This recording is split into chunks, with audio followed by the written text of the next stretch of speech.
Good evening and welcome to the third and last of our series of Yeats lectures, generously sponsored by the Turin Group. Yeats, incontestably one of the greatest poets of the 20th century, was second only to Blake in the heart of the Temenos Academy's founder, Kathleen Raine. Dr. Raine was a frequent speaker at the Yeats Summer School in Sligo, and also wrote about Yeats extensively, not only as a poet, but as a seeker and exponent of ancient wisdom. Some of these essays were collected in her books, Yeats, the Initiate, and W.B. Yeats, and The Learning of the Imagination. We're exceptionally fortunate in our speaker. Grevel Lindop is both a distinguished literary scholar and himself a notable poet. Moreover, he is deeply conversant with the excluded knowledge, to use Kathleen Raine's phrase, that is central to the teaching of Temenos, and that was no less central to Yeats's own pursuits and preoccupations. Prior to his retirement, Grevel was professor of Romantic and Early Victorian Studies at the University of Manchester.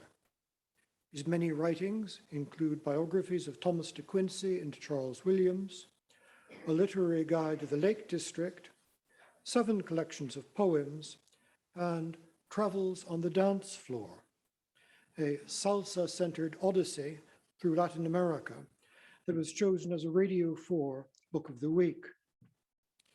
Grevel has also critically edited De Quincey's complete works and is the editor of the new edition of Robert Graves's The White Goddess. Some of these books are available for sale in the table at the back, and I certainly encourage you to have a look at them if you haven't done so already. For many of us here, however, Grevel is best known as chair of the academic board of the Temenos Academy, a position that he has held for as long as that position has existed. As my own predecessor in the editorship of the Temenos Academy Review, and as a frequent lecturer and chair for meetings of the Academy. He has discharged all of these offices with warm-hearted care, with discriminating intelligence, with wisdom, and with a remarkable dedication.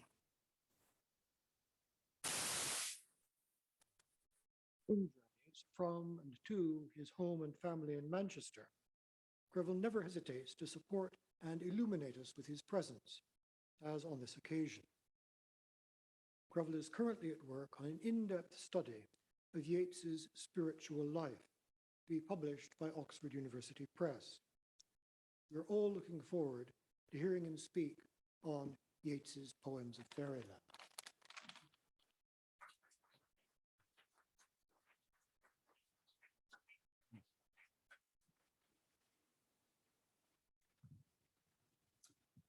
Thank you. Ladies and gentlemen, I'd like to begin by sharing with you the very first poem that Yeats ever published. It appeared in 1885 when Yeats was only 19, and because it was never collected into a published book, most, even of his most enthusiastic readers, have never seen it. It's called Song of the Fairies. And I see immediately, yes, we have the right one. That's good. A man has a hope for heaven, but soulless a fairy dies, as a leaf that is old and withered and cold when the wintry vapors rise. Soon shall our wings be stilled and our laughter over and done. So let us dance where the yellow lance of the barley shoots in the sun. So let us dance on fringed waves and shout at the wisest owls in their downy caps and startle the naps of the dreaming waterfowls, and fight for the black sloe berries, for soulless a fairy dies, as a leaf that is old and withered and cold when the wintry vapors rise. From its opening, this is a poem that, written in the 19th century, announces itself as specifically Irish.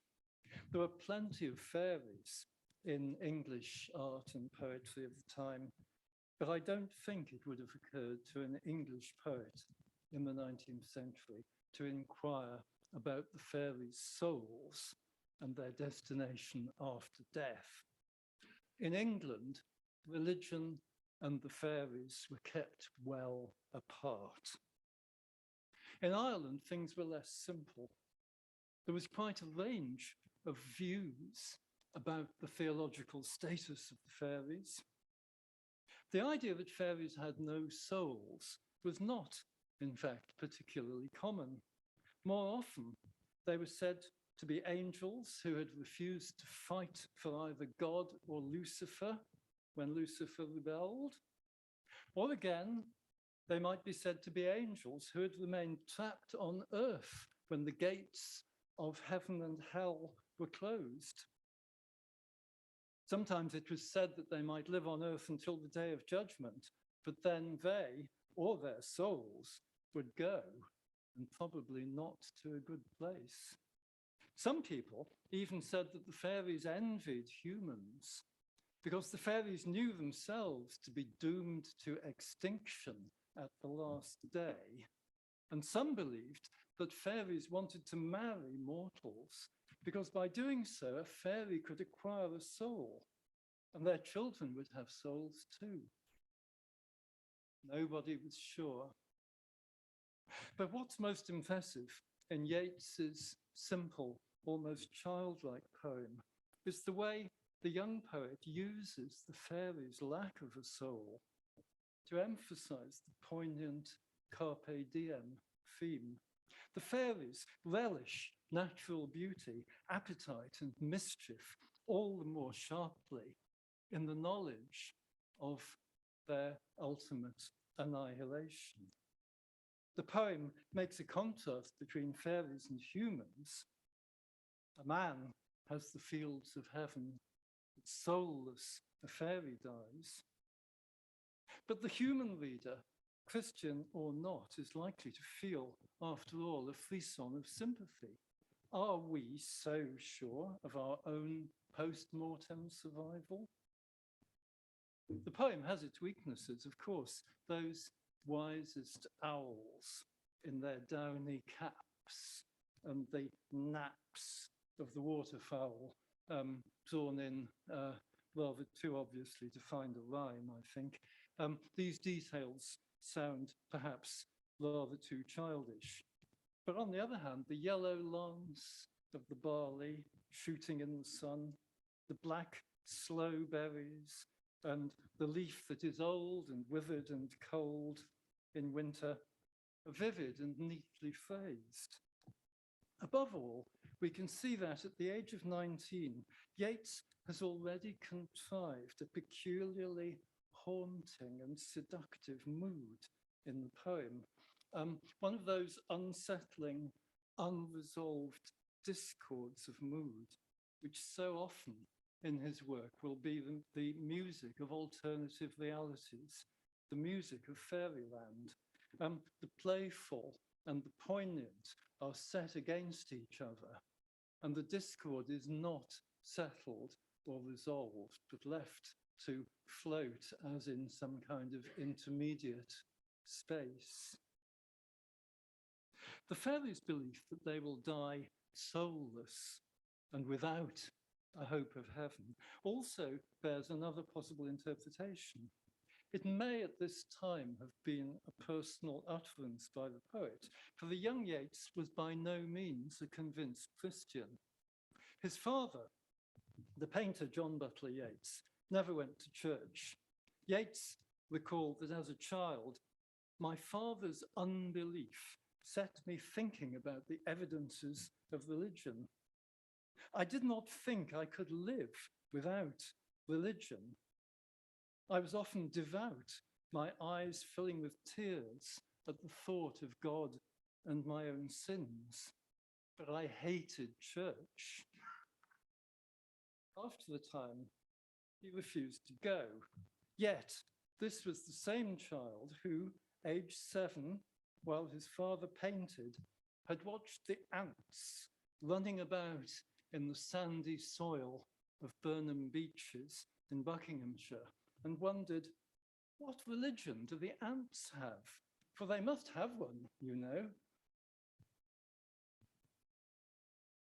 But during his later school days, Yeats had argued for geology as against the chronology of the Bible, proclaimed himself an evolutionist, and announced that no one could write an essay now except Herbert Spencer and Matthew Arnold. And what did this oddly assorted pair of writers have in common? Just one thing, namely that they thought religion should be replaced. Spencer thought it should be replaced by science. Arnold thought it should be replaced by culture. Perhaps then, Song of the Fairies reflects a brief moment when, paradoxically, supernatural beings enable Yeats to meditate on a lack of spiritual belief. If so, it wouldn't be the last time that the fairies would enable Yeats to voice things that could not be said, perhaps even things that he didn't know he needed to say. The fairies at times could speak for him, and perhaps even beyond his conscious wishes. Yet despite having briefly posed as a rationalist, Yeats never seriously doubted that there were many things beyond the material world. In June 1885, just 3 months after the publication of Song of the Fairies, he helped to found the Dublin Hermetic Society, a group of young people keen to explore every kind of mystical, occult, and esoteric phenomenon. Yeats himself proposed to the society that whatever the great poets had affirmed in their finest moments, whatever the great poets affirmed in their finest moments was the nearest we could come to an authoritative religion, and that their mythology, their spirits of water and wind, were but literal truth. So, attention to the teachings of the great poets was placed alongside the idea that spirits of water and wind, in other words, elemental spirits, might be simply literal truth. The placing side by side of poetic and literal truth here is fascinating.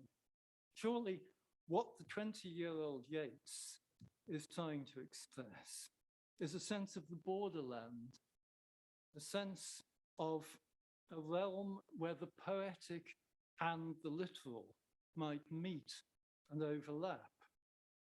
It was this realm of a higher or deeper reality, a paradoxical, imaginal realm where the poetic and the material are one, that Yeats would spend much of his life investigating. And I think it is worth emphasizing that whilst superficial critics used to accuse Yeats of credulity or of engaging in childish fantasy, Yeats always saw himself as an investigator. He was an explorer in an almost scientific spirit of that which lay just beyond the margins of normal consciousness. Someone who wished to not only re-enchant the world, but also expand the boundaries of consciousness, but always with an attitude of exploring and investigating, never with the attitude of a dogmatist. Yeats liked to recall playfully that he had had dealings with the fairies in the usual sense quite early in life. In his autobiographies, he records that in early childhood, staying at the house of his sea captain grandfather William Middleton in Sligo, he had been given, and I quote, a little flagstaff in front of the house on which he was allowed to fly a red flag with the Union Jack in the corner. One day the flag went missing and was eventually found knotted round the flagpole. Who could have done it? Yeats speculated, I must have heard the servants talking of fairies, for I concluded at once that a fairy had tied those 4 knots. One wonders whether the fairies rather disliked that Union Jack in the corner of the flag, but Yeats doesn't venture an opinion on that. But the fairies could also play a darker role. When he was 7 years old and his little brother Bobby died just short of Bobby's 3rd birthday, Yeats remembered being told at breakfast, rather chillingly, one feels, that his mother and the servant, and I quote, had heard the banshee crying the night before. What a thing as a child to be told at breakfast. One thinks of the metaphysical gulfs that might have opened at that moment. The banshee, literally fairy woman, with her piercing cry, was of course supposed to keen for the death of members of certain old Irish families. What the 7-year-old boy made of this, we don't know. His autobiography depicts him soon afterwards in his recollection as being very happy, those are his words, very happy, drawing ships with their flags at half-mast. How far an understanding of death touched him at that moment remains uncertain. But Yeats's biographer, Roy Foster, has made the intriguing suggestion that recollection of little Bobby played its part in the first of Yeats's truly great fairy poems, The Stolen Child, first published in 1886. Written just a year after Song of the Fairies, the poem shows an enormous development in poetic technique, and it draws on the belief, current until recently in many countries, not just Ireland, that the fairies might actually steal human children. You will all know this poem, but let's read it anyway. Stolen Child.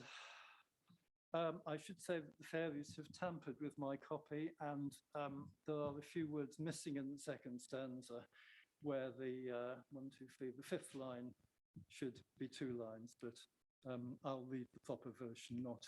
You'll see the difference when we get there.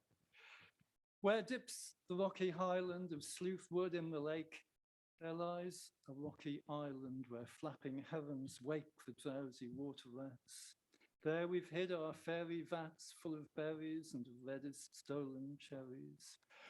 Come away, O human child, to the waters and the wild, with a fairy hand in hand, for the world's more full of weeping than you can understand. Where the wave of moonlight glosses the dim grey sands with light, far off by furthest losses, we foot it all the night, weaving olden dances, mingling hands and mingling glances, till the moon has taken flight. To and fro we leap and chase the frothy bubbles, while the world is full of troubles and is anxious in its sleep. Come away, O human child, to the waters and the wild, with a fairy hand in hand, for the world's more full of weeping than you can understand. Where the wandering water gushes from the hills above Glencar, in pools among the rushes that scarce could bathe a star, we seek for slumbering trout, and whispering in their ears give them unquiet dreams, leaning softly out from ferns that drop their tears over the young streams. Come away, O human child, to the waters and the wild, with a fairy hand in hand, for the world's more full of weeping than you can understand. Away with us, he's going, the solemn-eyed. You'll hear no more the lowing of the calves on the warm hillside, or the kettle on the hob sing peace into his breast, or see the brown mice bob round and round the oatmeal chest. For he comes, the human child, to the waters and the wild, with a fairy, hand in hand, from a world more full of weeping than he can understand. Everyone who knows this poem loves it, and for good reason.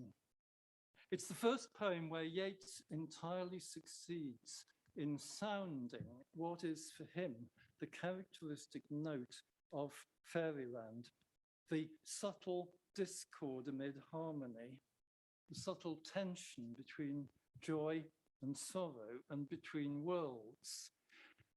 As we read the poem, we feel ourselves both fairy and human. We share the fairy's delight in the rocky island and the stolen cherries, the slumbering trout, and the ferns that drop their tears over the young streams. But we also experience with a new intensity the poem's pleasure in country, domestic experience, the lowing of calves, the sound of the kettle, and the brown mice that bob round and round the oatmeal chest. It's an image so delightful that we entirely forget how dismayed we might be to find a real mouse in our own porridge oats. It's just such a beautiful passage. And that last passage indeed owes much of its effect to the wonderful word bob. How many of us could have come up with that? One of those perfect small details that makes a poem at which Yeats is so brilliant. The utterly unexpected yet perfect simple word. Another essential word or compound in this poem is solemn-eyed. Away with us he's going, the solemn-eyed. Anyone who's noticed that occasional look of serious concentration on the face of a small child will see exactly what Yeats has in mind here.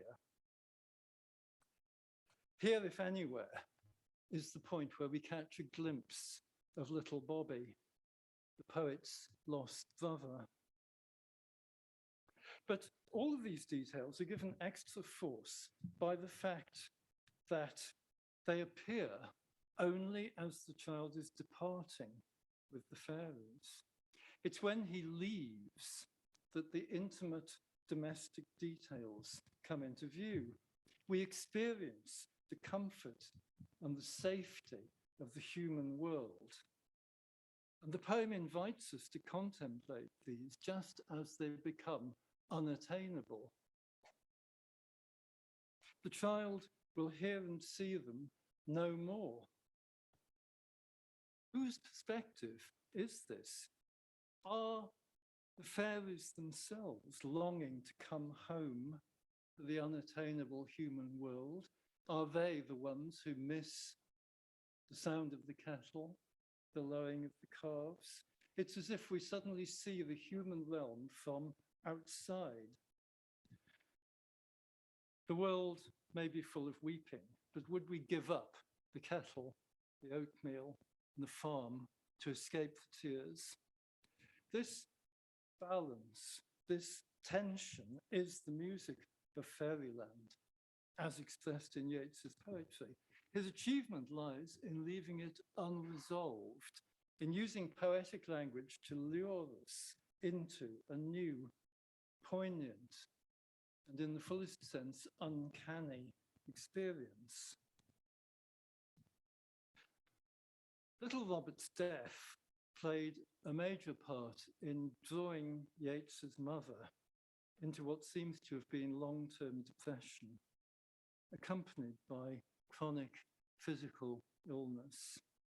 The only happy time in poor Susan Yates's life after the death of little Bobby was the period from 1881 to 1884, when the family lived in the fishing village of Howth, 10 miles from Dublin. Here, Mrs. Yeats cheered up for a time, and Willie would often hear his mother, and I quote, talking over a cup of tea in the kitchen with our servant, the fisherman's wife, about the fishing people of Howth, or the pilots and fishing people of Ross's Point. My mother read no books, but she and the fisherman's wife would tell each other stories that Homer might have told. These conversations gave Yeats, as an adolescent, his first lessons in Irish folklore, of which he would later become a collector. And the stories that he heard were not just about fishing. A dozen years later, he would publish an essay entitled Village Ghosts, which he claimed was simply a record of the talk he had heard on one such afternoon in his mother's kitchen. The essay is full of wonderful and chilling tales. A brutal husband's dead wife returns as a ghost, insisting that her children be rescued from the workhouse and masses be said for her soul. Spirits in a house where a child is dying slam locked doors and windows until the distraught mother remembers that she must open a window to let the soul of her dying child go free. Yeats lamented that many a fine tale has been lost because it had not occurred to me soon enough to take notes. Years later, noting down stories and beliefs of cottagers in the west of Ireland, it was his mother's imaginative world that Yeats would strive to recreate.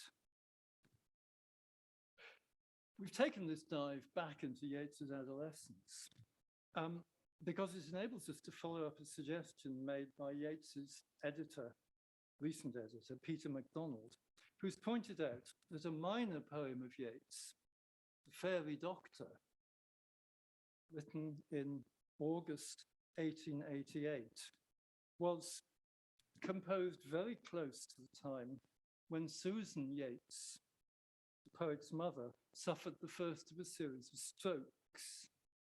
The Fairy Doctor is not a great poem, and Yeats was probably right not to collect it, but it is, from some points of view, fascinating. The Fairy Doctor is an ambiguous figure, a little withered man and old. The poem tells us that he knows by signs of secret wit the man whose hour of death draws nigh, and who will moan in the under pit, and who foregather in the sky. Not the most sensitive way of putting the distinction between the saved and the damned, but it served Yeats's purpose in this little poem. The Fairy Doctor can cure sick cows and goats, but less positively, the poem also warns us. Now be courteous, now be kind, lest he may some glamour fold closely round us, body and mind. In other words, the Fairy Doctor is capable of using magic to harm us. It remains unclear whether the Fairy Doctor, it is an ambiguous title at best, is a doctor who cures the harm caused by fairies, or whether he is himself a fairy capable of harming. The most significant lines of the poem occur in the fifth stanza, where we are told that the doctor has many a herb and many a spell for hurts and ails and lovers' moan, for all save him who pining fell, glamoured by fairies for their own. So the one person that the Fairy Doctor cannot cure is the one who falls, pining, glamoured by fairies. The fairies were credited particularly with causing stroke. Our word stroke even now perpetuates the idea that the patient has been struck by some supernatural being. If the poem was indeed written on receiving the news of Susan Yeats's stroke, the fact that the only person the fairy doctor cannot cure is the one struck by the fairies is notable. No letter has survived in which Yeats says anything at all about his mother's stroke. Perhaps this poem is his one acknowledgement of it, as The Stolen Child perhaps obliquely acknowledges his brother's death. The Fairy Doctor is not a particularly good poem. It was perhaps lightly discarded. But for Yeats, it may have served a purpose. Again, it may have enabled him to say something, to acknowledge something which could not otherwise be expressed. Yeats's first book-length collection of poems appeared in 1889. But the year before, he had already published Fairy and Folk Tales of the Irish Peasantry. He had now graduated to something approaching professional folklore collection. His chief informants now were country people around Sligo, in particular, a certain Paddy Flynn. Yeats described Paddy Flynn as a little bright-eyed man, notice the similarity to the Fairy Doctor here, living in a leaky one-roomed cottage of the village of Ballysoder, the most gentle, that is, fairy place in the whole of the county Sligo, he says, though others claim that honour for Dromahair or for Drumcliff. A very pious old man too. You may have time to inspect his strange figure and ragged hair if he happened to be in a devout humour before he comes to the doings of the gentry. The first time I saw him, he was cooking mushrooms for himself. The next time he was asleep under a hedge, smiling in his sleep. Yeats asked Paddy Flynn, "Have you ever seen a fairy or such like?" and was delighted when Flynn replied, "Amn't I annoyed with them?"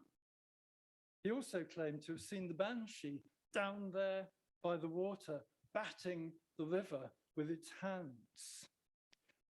Paddy Flynn was an ideal informant, though Yeats admitted that as to the reality of his fairy and spirit-seeing powers, not all are agreed. So perhaps we could trust Paddy Flynn, perhaps not. From Paddy Flynn and other local residents, as well as from literary sources, Yeats gathered material for his book Fairy and Folk Tales of the Irish Peasantry, which would appear in 1888. But Paddy Flynn was not his only informant. His other informant about fairies was his cousin, Lucy Middleton. Lucy Middleton was said to be psychic. Yeats later described her as the only witch in the family. And Lucy had a repertoire of stories about her own meetings with fairies. There was an old woman 3 or 4 feet in height and leaning on a stick who came to the window and looked in at her. And Lucy claimed to have met people on the road who were, she said, not people of this world. Yeats used material he had gathered from Paddy Flynn and Lucy Middleton in the notes to Fairy and Folk Tales, particularly their descriptions of the different kinds of Irish fairies. In retrospect, 2 of these stand out. One is his account of the Lianan She, or fairy mistress, a kind of supernatural femme fatale who, as Yeats tells us, seeks the love of men. If they refuse, she is their slave. If they consent, they are hers and can only escape by finding one to take their place. Her lovers waste away for she lives on their life. Most of the Gaelic poets down to quite recent times have had a Leannan she, or she gives inspiration to her slaves. She is the Gaelic muse, this malignant fairy. Her lovers, the Gaelic poets, died young. She grew restless and carried them away to other worlds. But death does not destroy her power. In short, in this account, as Yeats describes her, the Leannan she is a kind of white goddess figure who inspires poets, but also destroys them. This is not entirely a traditional definition. Yeats has changed it somewhat to emphasize the fairy woman's status as a muse. Well, so much for the moment for the Leannan she. The other kind of fairy importantly defined by Yeats is the Gankana, or love talker. The Gankana is a male fairy who, Yeats tells us, personated love and idleness, and always appeared with a dudeen in his jaw, the dudeen being a short, stumpy clay pipe. So the Gankana personates love and idleness, and he has a clay pipe in his jaw. He appears in lonesome valleys, and it was his custom to make love to shepherdesses and milkmaids.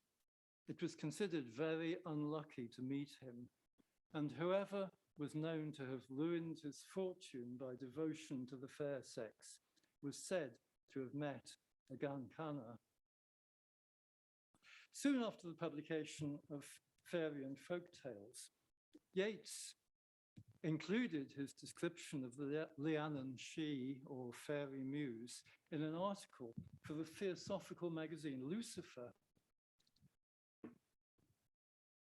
If he himself was dreaming of finding a fairy muse, something like that dream came true. For just 15 days after the appearance of Yeats's article, on 30th of January 1889, a cab pulled up outside the Yeats family's shabby London home, and out stepped Maud Gonne, the beautiful woman who had become Yeats's muse and the object of his unrequited passion. It seems that he described her in advance, and she duly manifested, albeit in human form. And what about the Gankana, the male love talker or erotic fairy? Well, in 1891, Yeats published his short novel called John Sherman. It appeared in a series called The Pseudonym Library. Naturally, the Pseudonym Library required authors to use pseudonyms.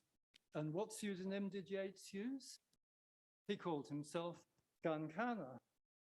In other words, Yeats identified himself with the male fairy, just as his own muse had her counterpart in Fairyland. Those personas enabled him to see himself and his muse as figures of that magical and spiritual borderline between literal and poetic truth, between ordinary reality and the visionary realm. Yeats told his friend Kathleen Tynan that whilst proofreading his long poem, The Wanderings of a Sheen, he had realized, and I quote, "some things about my poetry I did not know before. For instance, that it is almost all a flight into fairyland from the real world and a summons to that flight. The chorus to The Stolen Child sums it up, but it is not the poetry of insight and knowledge, but of longing and complaint, the cry of the heart against necessity. I hope someday to alter that and write poetry of insight and knowledge." Well, perhaps he achieved that. But meanwhile, that sense of poetry as the cry of the heart against necessity once again indicates the sense in which Yeats was using the imagination as an attempt to stretch, to press beyond the boundaries of ordinary experience as conceived in the late 19th century. And he continued to write of Fairyland, but things were changing. In 1887, Yeats had paid his first visit to Madame Blavatsky in London. He joined the Theosophical Society and he became a member of the Society's esoteric section. Soon after that, he began work with Edwin Ellis on a monumental edition of the works of William Blake, whom he came to regard as his master, his great teacher in spiritual vision and poetry. Finally, just over a year after his first collection of poems, The Wanderings of a Sheen and Other Poems appeared, Yeats was initiated into the Hermetic Order of the Golden Dawn, which happened in the spring of 1890. So three things coincided quite closely in time. Accession to the esoteric section of the Theosophical Society, work on what became a monumental 3-volume edition of the works of Blake, and initiation into the Order of the Golden Dawn. The one thing that connected all of these, apart from a fascination with visionary realms and spiritual experience, was a sense that the worlds of vision had a structure. Blavatsky's Theosophical Society was almost obsessed with structural vision of realms and planes of reality, a hierarchy of colors, the 7 bodies of the human being, the 7 senses of the human being, of which Blavatsky claimed there were 2 which were currently not known to science, so that the 5 could be made up to 7. Similarly, Yeats and his collaborator, his father's friend Edwin Ellis, undertook their edition of Blake on the assumption that Blake's work also had a structure. They took their departure from Edwin Ellis's observation that the use of the 4 directions and the 4 elements in Blake's epics pointed to a vision which had a pattern and a structure which could be discovered. A revolutionary assumption, because all previous writers on Blake's major works had assumed that they were chaotic. Yeats and Ellis assumed that there was pattern and structure there. Similarly, the Hermetic Order of the Golden Dawn, though it certainly provided a training in various forms of magic, was fundamentally preoccupied with levels of being, with patterns and structures, and above all, with an alchemical sense of the spiritual work that could be done by looking at the Kabbalah and at the 4 elements. So just before and in the year 1890, we reach a sudden point where Yeats becomes preoccupied by the sense that the visionary world has a pattern to it. It has a structure, it has hierarchies, it has what one could almost call layers of reality. No longer is it simply a wide open realm of unfocusable freedom and possibility. It is now something that has a pattern to it that can be mapped and understood in terms of structure. These studies, theosophy, Blake, the curriculum, if you like, of the Golden Dawn, meant that Yeats was now learning not mainly about folklore, but about occultism, about the Kabbalah, about alchemy, about astrology, and in particular, about the imaginative uses of the four traditional elements. The four elements of earth, water, fire, and air appear constantly in Blake's system, as Yeats soon discovered, and both early theosophy and the Golden Dawn based much of their teaching on systematic use of the four elements. So Yeats was learning to think in terms of structure and system, with the elements as the key. And his portrayal of the fairies began to change, not necessarily for the worst.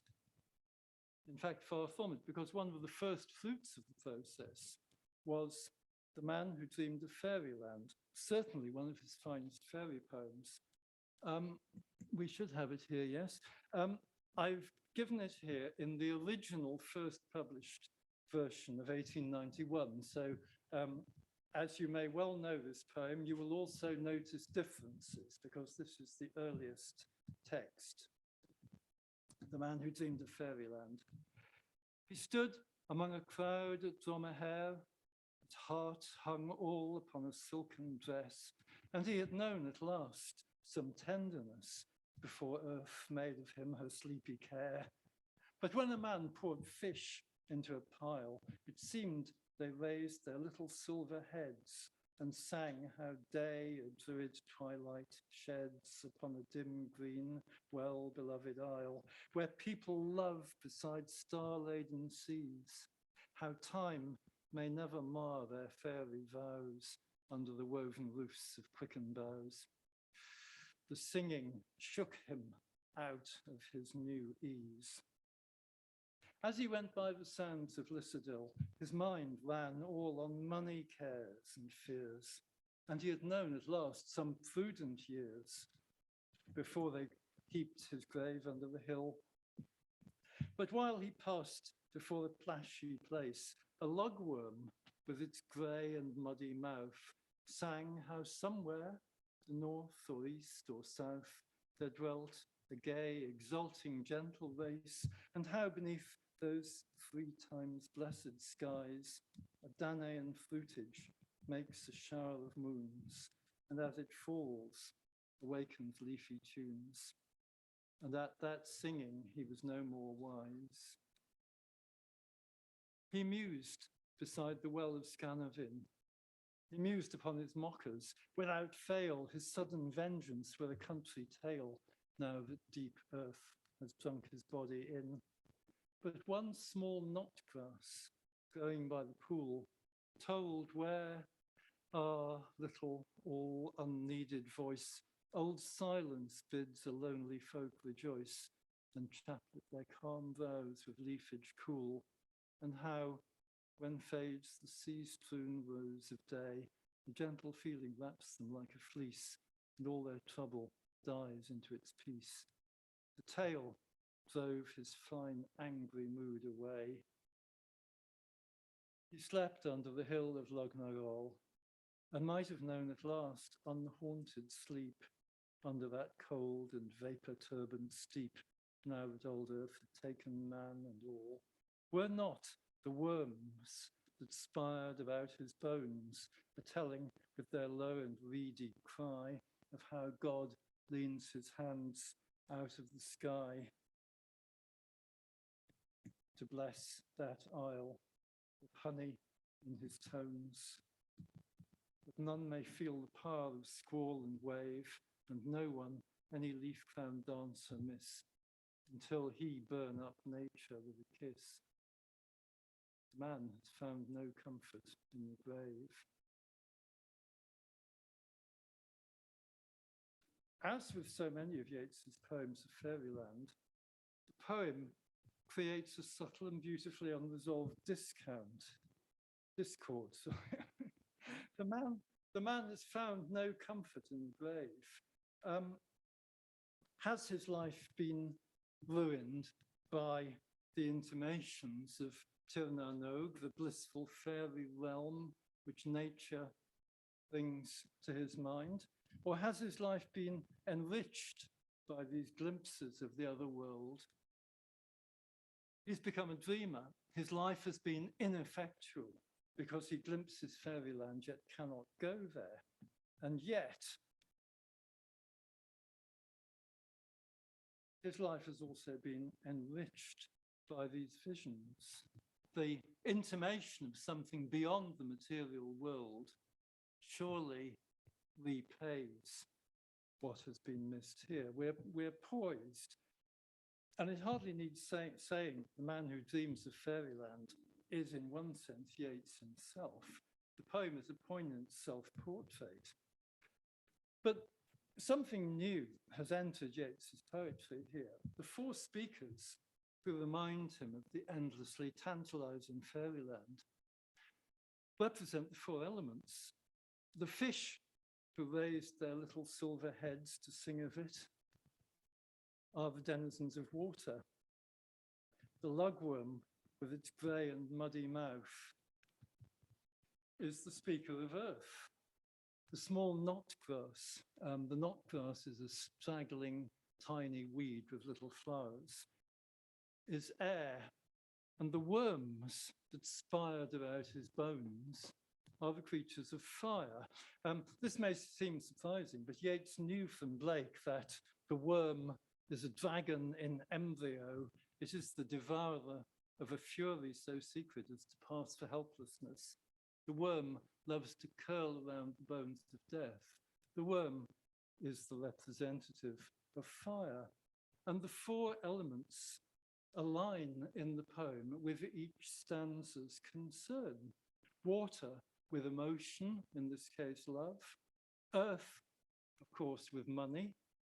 Air with anger.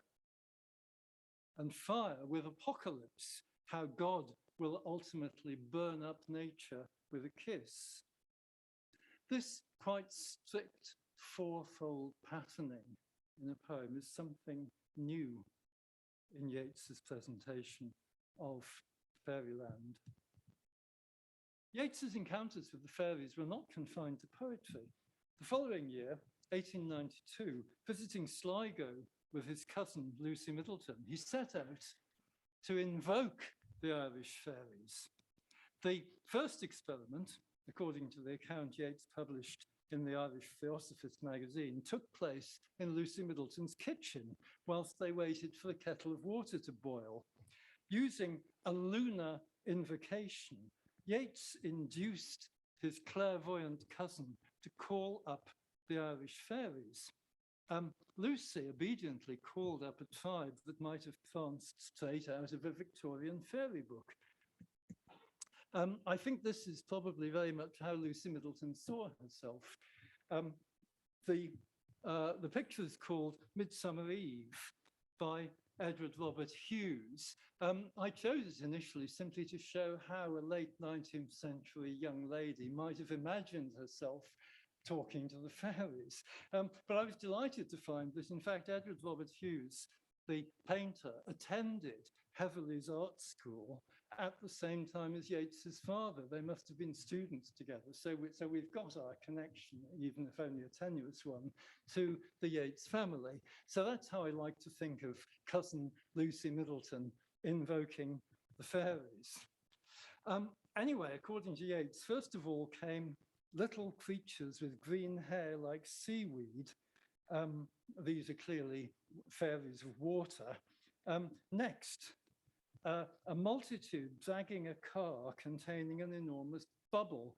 I'm sure that Lucy's clairvoyant visions of the fairies were affected by the kind of illustrations that she would have seen in Victorian fairy tale books. I've done my best to gather some. I don't know what she had read, but I've gathered some similar pictures. Now, there you are, you see fairies with bubbles, just of the kind that Lucy was able to see with her clairvoyant vision. I've no doubt clairvoyant vision is malleable and easily shaped by the visual art that one has taken in. So there are some air fairies for you, duly with bubbles, as she describes them. They were followed by a troop who were like living flames. These were the fire fairies. And a singular multitude whose bodies were like the stems of flowers and their dresses like the petals. So these were the earth fairies. Let me see, what else have I got? There we are. Here's something like Lucy Middleton's earth fairies. I'm not suggesting that she knew these particular pictures, but these were the kind of things that Lucy Middleton would have seen in Victorian fairy tale books. So this could well be an earth fairy of the kind that she envisaged. Except that the earth fairies were rather more insect-like than this. Standing under the bush that dripped honey, the earth fairies put out long tongues to lick the honey-covered ground. So there's a slight element of grotesque about them. The association of Victorian fairy illustration with insects was quite prominent. No doubt Shakespeare's cobweb in Midsummer Night's Dream has something to answer for here. So there's your connection between certain kinds of fairy and insects.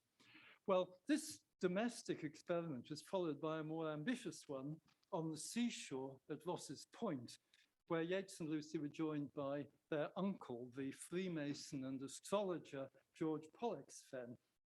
And there, as Yeats told the poet Richard Le Gallienne, I made a magical circle and invoked the fairies. My uncle heard presently voices shouting and distant music, but saw nothing. My cousin, however, this is the clairvoyant Lucy again, saw a bright light and multitudes of little forms clad in crimson, as well as hearing the music and then the far voices. Once there was a great sound as of little people cheering and stamping with their feet away in the heart of the rock. The queen of the troop came then. I could see her and held a long conversation with us, and finally wrote in the sand, be careful and do not seek to know too much about us. My cousin saw them very plainly. It's clear from Yeats's letters to other friends that the dialogue and the inscription on the sand were in the realm of what Yeats calls vision, rather than the realms of ordinary sight and hearing. We sometimes get the impression that Yeats's use of a female medium for visionary communication belongs to a late phase of his career, when his wife George worked by such means as automatic writing and sleep talking to produce the material that became a vision. Nothing could be further from the truth. Yeats worked with women as mediums in his occult experiments from a very early date. But as the experiments on the seashore at Sligo make clear, Yeats was moving away from the traditional idea of the fairies. The gradual maneuvering of fairy vision into a framework of the four elements indicated that, to a certain extent, folklore was being replaced with learned occultism. The vision was changing, becoming more structured. And yet, in the following year, 1893, he would write another great poem of Fairyland, perhaps the most poignant of all. This is the poem that we now know as The Host of the Air, though originally and more graphically it was called The Stolen Bride, and the title was changed for good reason. I'll just give you the last. There's what I think approximates to a picture of Lucy Middleton calling up those fairies by night on the seashore. It's not exactly on the seashore, but it's a near approximation. The Host of the Air tells of how a young man, O'Driscoll, goes wildfowling on a lake. As night falls, he dreams. Yeats doesn't specify exactly what kind of dream it is. Is it a vision? Is it a hallucination? Is it spiritual vision of something actually happening? Is it simply a dream? He dreams of his bride-to-be, Bridget, and he hears a piper piping away, and never was piping so sad, and never was piping so gay. O'Driscoll then sees dancers, young men and young girls, and among them, his beloved Bridget, with a sad and a gay face. Notice the balance of those unresolved feelings again, a sad and a gay face. The dancers, who are, of course, the fairies, crowd about him, offering wine and bread, but not by any means for Christian communion, a temptation to partake of food offered by the fairies and thereby become trapped, unable to return to the human realm. Bridget, to avoid this happening, draws him away to join old men playing at cards with the twinkling of ancient hands. O'Driscoll takes a hand at the cards until he sees the handsomest young man there carrying Bridget away. O'Driscoll leaps up, scattering the cards, rather like Alice at the end of Alice in Wonderland. But the players and the dancers have vanished. The dream is over. Now, in the original version of the poem, O'Driscoll goes home and he finds keening for the dead. It's clear that his bride has died in his absence. She's been taken by the fairies, but in this world, she has simply died. Now, Yeats very soon revised the poem and left it with a much more open ending. In the version that we now have, O'Driscoll scattered the cards and out of his dream awoke. Old men and young girls were gone like a drifted smoke. But he heard high up in the air a piper piping away, and never was piping so sad, and never was piping so gay. We are left not knowing either how real that vision was or what has become of Bridget, his bride. Was it simply a dream? Was it a spiritual insight into something that has truly happened? Is O'Driscoll's vision true? Is Bridget dead? Has she been taken? Or is she simply awaiting him at home? Nothing is certain. We're not allowed to follow O'Driscoll home and find out whether his bride is there or not. But by setting the sadness and gaiety of the music unashamedly against one another, letting that contradiction stand, Yeats perfectly evokes the poignantly alluring, dangerous, inexplicable world of fairy. Never was piping so sad, and never was piping so gay. And of course, his genius is that he doesn't resolve that. He leaves that tension, if you like, that discord.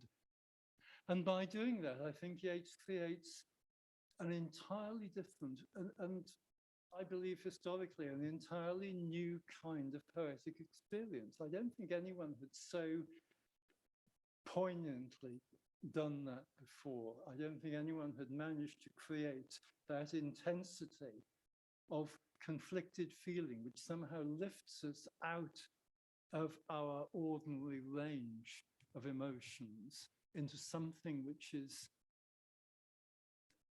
comprehensible to us emotionally and yet quite alien. That is where Yeats communicates the music of Fairyland, I believe. Yeats would later write grander poems, perhaps more profound ones, but in these early poems, he catches, as no other poet had done, the music of Fairyland, the mingled sadness and gaiety of another world which exists alongside our own, a world of the imagination which his poetry allows us mere mortals to enter, however briefly. Well, this is the last of these 3 Yeats lectures, so I must finish by most warmly thanking the Turin Group for their generous sponsorship. Long may they prosper, and long may they continue to support poets and scholars. Thank you.